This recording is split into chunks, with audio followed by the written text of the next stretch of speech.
Assalamualaikum teman-teman. Jadi kemarin kita sudah membahas tentang telaah kurikulum pendidikan di Indonesia.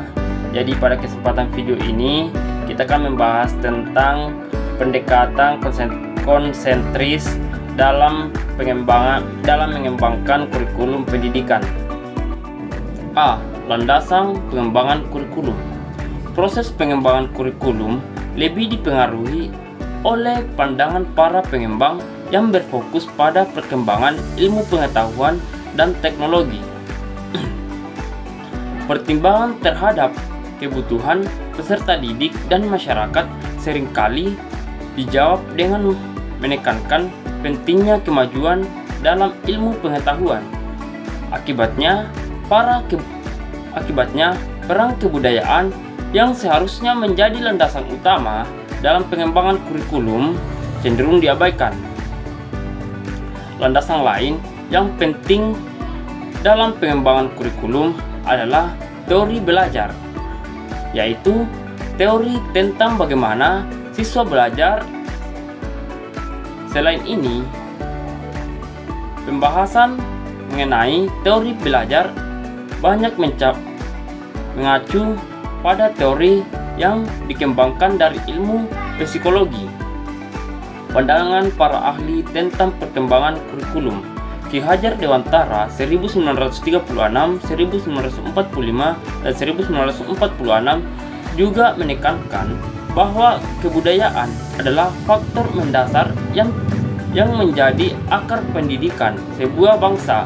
Ahli kurikulum lainnya seperti Pring 1915 menegaskan pentingnya kebudayaan sebagai dasar kurikulum dengan menyatakan bahwa kurikulum merupakan konstruksi dari budaya tersebut.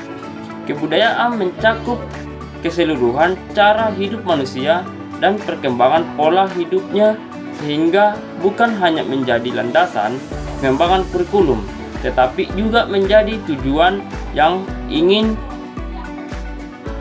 dicapai oleh kurikulum.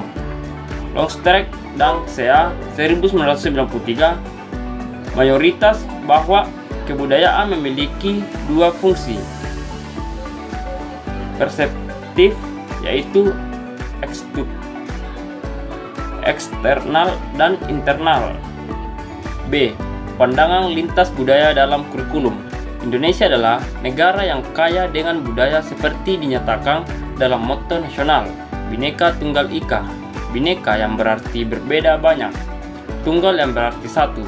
Oleh karena itu, apabila kebudayaan adalah salah satu landasan kuat dalam pengembangan kurikulum, maka proses pengembangan kurikulum di Indonesia harus pula memerhatikan keragaman budaya yang ada.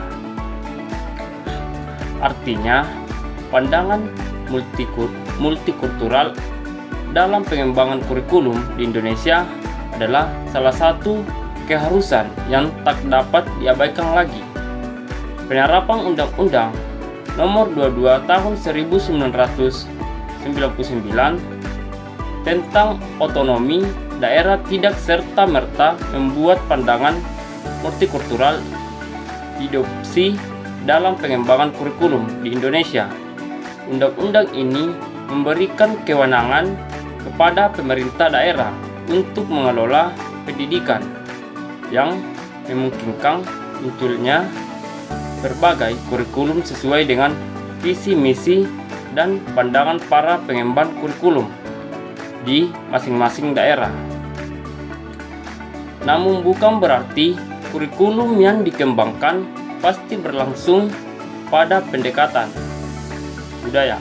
Apabila pendekatan multikultural, kurikulum yang dihasilkan mungkin saja menggunakan pandangan budaya, tetapi hal ini tidak serta-merta menjadikan kurikulum yang berbasis pendidikan multikultural. C.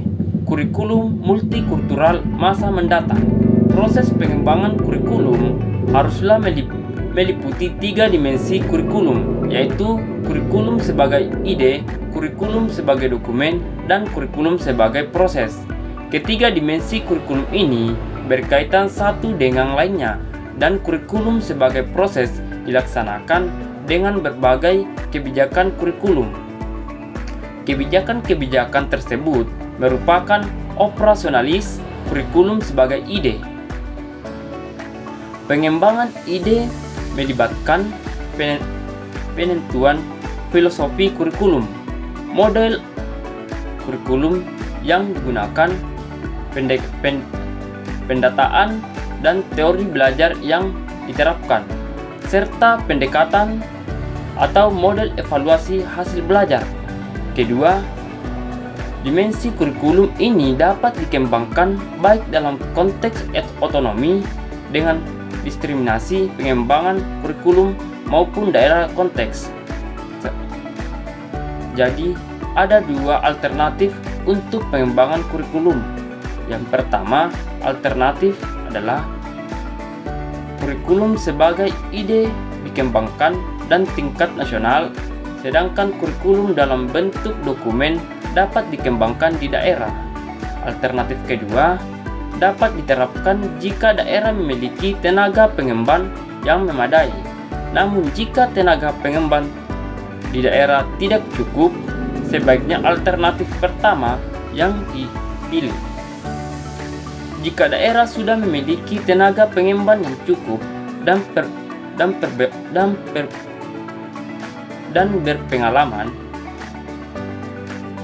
peran pemerintah pusat dapat dikurangi dan tanggung jawab pengembangan ide serta dokumen pemenuhan bisa diserahkan kepada daerah. Dalam hal ini, pemerintah pusat hanya perlu menyusun panduan prinsip saja. D. Pengembangan kurikulum sebagai ide, dokumen, dan proses. Pengembangan kurikulum sebagai ide adalah langkah awal dan langkah yang sangat menentukan karakteristik kurikulum di masa mendatang. Salah satu prinsip penting dalam pengembangan kurikulum multikultural adalah menghindari keseragaman dalam kurikulum seperti yang terjadi saat ini. Yang kedua, pengembangan kurikulum sebagai dokumen. Masyarakat, pengembangan berbagai komponen kurikulum seperti tujuan, konten, pengalaman belajar, dan evaluasi. Tujuannya adalah kualitas yang diharapkan dimiliki siswa yang belajar berdasarkan kurikulum tersebut. Pengembangan kurikulum multikultural harus terbuka pada berbagai pandangan dan pendekatan permasalahan tujuan. Yang ketiga, pengembangan kurikulum sebagai proses sangat ditentukan oleh guru, baik dalam konteks integritas maupun dalam konteks otonomi. Para guru tersebut tetap sama, mereka adalah pengembang kurikulum pada tataran empirik yang langsung berkaitan dengan siswa. Oleh karena itu, jika kurikulum yang dikembangkan tidak sesuai dengan apa yang sudah ditentukan dalam kurikulum sebagai ide dan kurikulum sebagai dokumen, maka kurikulum sebagai proses bukan lagi kelanjutan dari keduanya. Baik, itulah tadi pemaparan materi singkat dari saya. Assalamualaikum warahmatullahi wabarakatuh.